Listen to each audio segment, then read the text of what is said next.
will be great for the potluck tomorrow evening. I'm just going to put that lid on there and take it over and put it in the refrigerator overnight.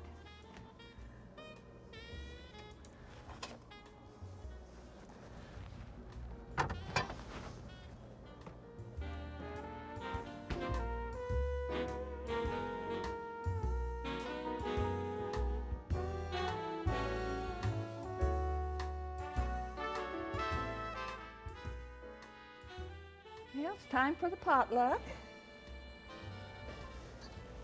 Wow, that's still warm. Well, it's been in the refrigerator. I'm sure it'll be just fine. The chili stayed hot for so long because it was very thick, it was in a big pot, and there was a lid on it. This leaves plenty of potential for somebody who eats it to get sick. The food stayed in the danger zone for bacterial growth much too long. A large pot of thick chili or stew can take 4 times longer to cool than a pot half its size. That means there's simply ample opportunity for bacteria to grow and multiply. Now instead of chili, this woman's taking bacterial stew to the potluck meal. Her goal was to get the hot food to 45 degrees or less within 4 hours. What could she have done instead? Divide the stew into shallow metal pans, like 9 by 13 cake pans, with the food no more than 2 inches deep. That gives a larger surface area for quicker cooling. She'll need plenty of refrigerator space to do this. Use an ice water bath. Water conducts heat out of the food much quicker than air. Putting it in an ice water bath and stirring frequently will speed up the cooling process. She doesn't need to chill it clear down to 40 degrees this way. If she gets it down near 75, the refrigerator should be able to do the rest within the safety margin. Whichever method she chooses, stirring frequently will help speed things up. And while putting a lid or cover on the pan slows the cooling down, it is important to do because it helps keep unwanted things out of the food and helps reduce the risk of spills. Cooling cooked food quickly is important to reduce the risk of foodborne illness. For everyday meals, this means not leaving food out longer than 2 hours. But for big batches, you'll need to take extra care to cool quickly enough to keep the food safe. Remember, divide the food into small batches, store it in metal containers, stir it often. Think about using an ice water bath, and it would be a good idea to use a thermometer to be sure safe temperatures are reached.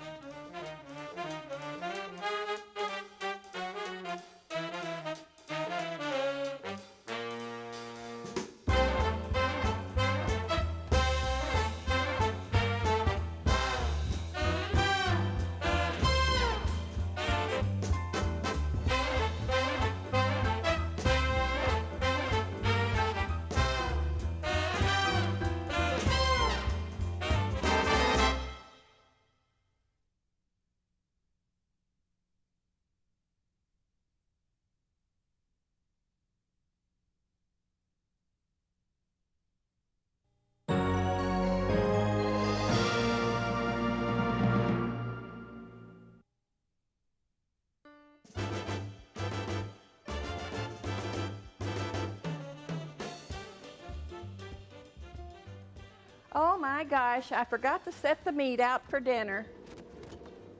Grandkids are coming and I promised them hamburgers. I'll just slip this in a plastic bag and give it a quick thaw.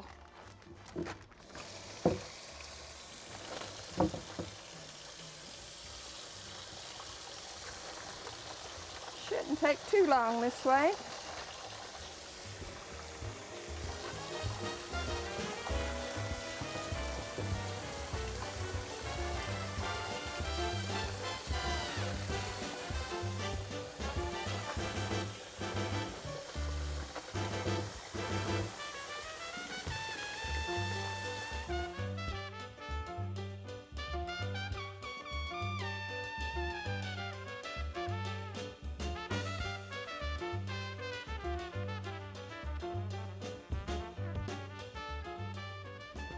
Oh good, the meat is all thawed out.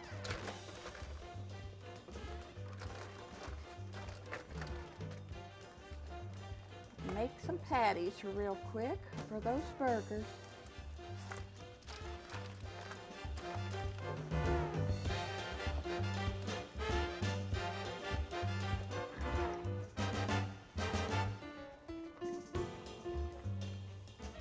Are there any problems here? Well, there sure could be. She left that meat in the same water for 5 hours without changing it. That means that the water was allowed to warm to room temperature, and in effect, she was thawing the meat on the kitchen counter. That allows the bacteria in the outside of the meat to begin to grow and multiply to unsafe levels as the meat thaws. The outside of the meat becomes more unsafe, and gradually that unsafe portion works its way to the center until by the time they're ready to use that meat, everyone who eats it could get sick. What could she have done instead? She had several options for thawing the meat. First and best would have been to write herself a note to pull the ground beef from the freezer the night before the family visit. Oh yeah, grandkids are coming for hamburgers tomorrow. I need to get that meat out. Set it over here in the refrigerator overnight. Meat thawed in the refrigerator thaws safely and actually gives the best cooking results. She could have thawed the meat in the microwave oven just before it was to be cooked. She would need to follow the manufacturer's directions for her own oven to be sure the meat was thawed and not cooked. Another choice would have been for her to form the meat patties as soon as she brought it home from the grocery store. Put wax paper between each of the patties and then store them in the airtight container in the freezer.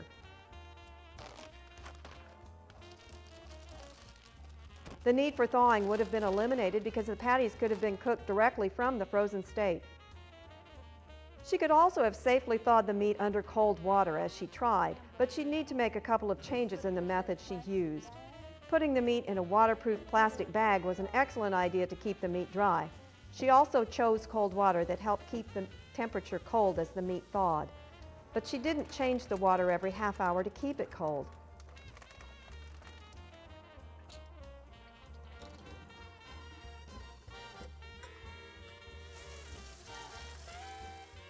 She should have taken the meat out of the water as soon as it was thawed, which meant it needed to be checked regularly, not after several hours. She could easily have checked for thawing when changing the water every 30 minutes. The refrigerator is the best choice, but it does take some advanced planning and sometimes some reminders left around the house to get it done. When quick thawing is needed, you can use the microwave oven, but the food will need to be cooked as soon as it's thawed. Another quick method is to thaw under cold water. The water needs to be kept cold by changing it every half hour. That keeps the food out of the danger zone. Cook soon after it's thawed. If not cooked immediately, store it for a very short time in the refrigerator. Finally, if this is a frequent problem, consider packing the meat in a form that can be cooked directly from the frozen state.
I'm okay, how are you?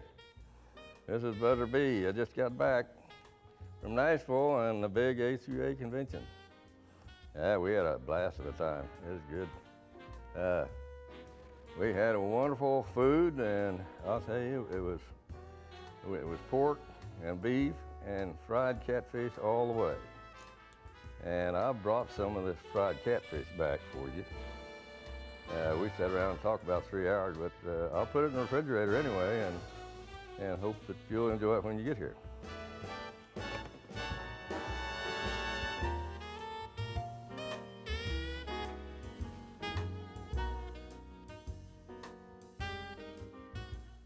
This fellow's setting himself up for a disaster.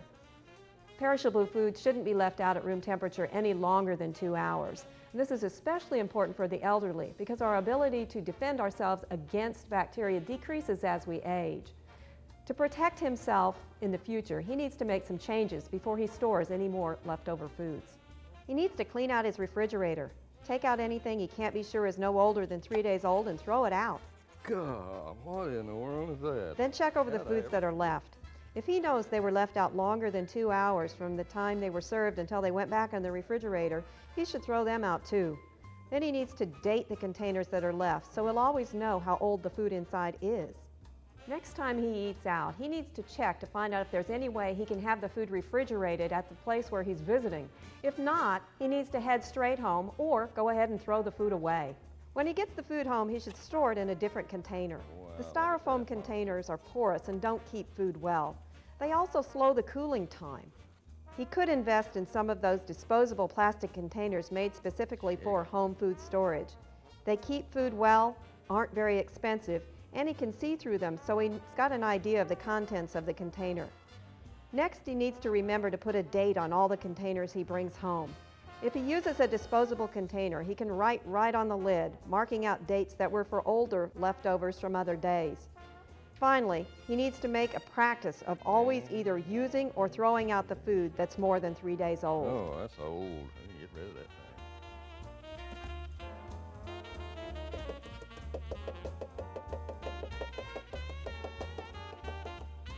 Bringing leftover food home can help the elderly, especially those on a limited income, those that live alone, or don't have many cooking skills, eat a more balanced diet.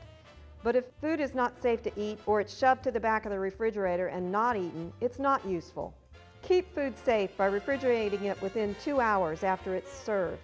Store in containers made for storage of food at home, date food as it goes into the refrigerator, and use it within 3 days or throw it away.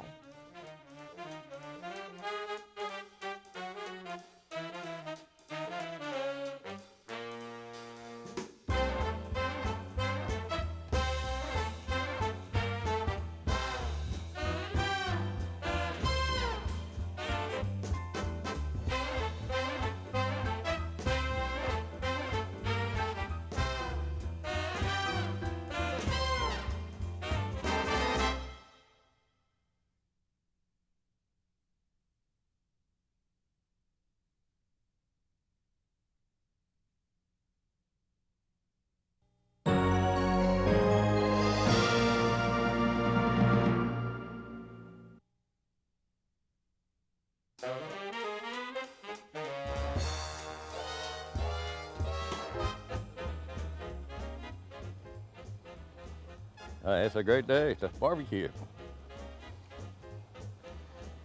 You just go ahead and put them on. Everybody's hungry, I think.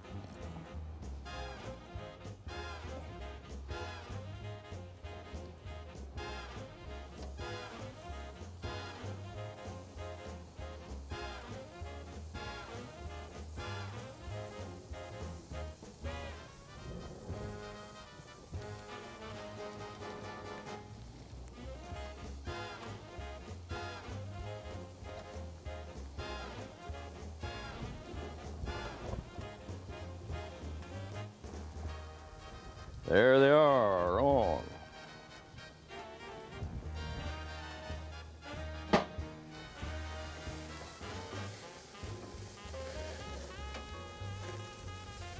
There's one for Barbara. That's eat, food's done.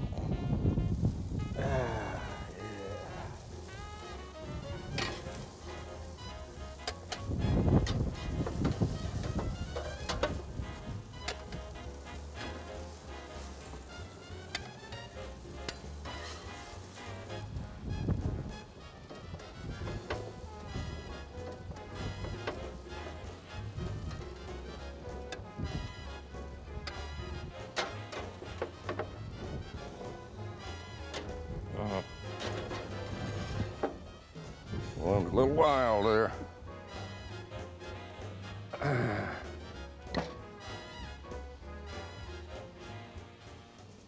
Yeah, let's check these boogers. See how they look.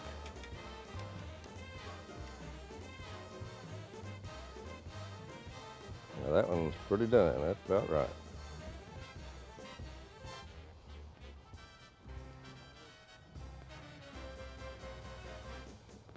Hey, looks like some good food, that's eat.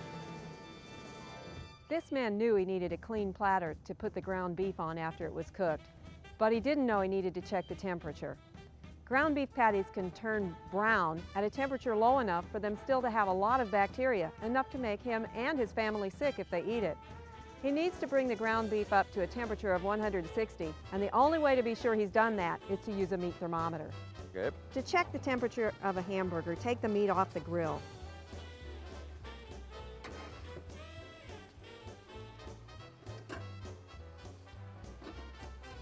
Put the thermometer into the meat from the side all the way to the center. Wait long enough to get an accurate temperature reading, then either put it back on the grill to finish cooking or put it on a clean platter to go inside. It's a good idea to use a paper plate for this step because if the meat's not cooked long enough yet, the plate will be contaminated and will have to be replaced. Knowing that the meat is cooked to the right stage has another benefit besides reducing the risk of foodborne illness. You also get a better quality meat off the grill. If you usually cook extra long to avoid undercooking, cooking to 160 degrees will give you fewer hamburgers that eat like hockey pucks. Other cuts of meat have different endpoint temperatures, and the techniques for taking their temperature is slightly different. But taking the temperature of meat is always worth the extra effort. Hot dogs are another problem. They may be contaminated with listeria bacteria that are able to grow at refrigerator temperatures. To make sure they're safe to eat, you need to heat them until they're steamy hot in the middle. This may happen by the time they're brown on the outside, but it may not if they're over a very hot part of the grill. Check them before serving to be sure they're steamy. Cooking meat on the grill keeps the heat out of the house and adds a different flavor to the foods that you prepare that way. But food safety is just as important outside as it is in. When you cook meat outside, use a thermometer and check that temperature to make sure that you've reached a safe endpoint.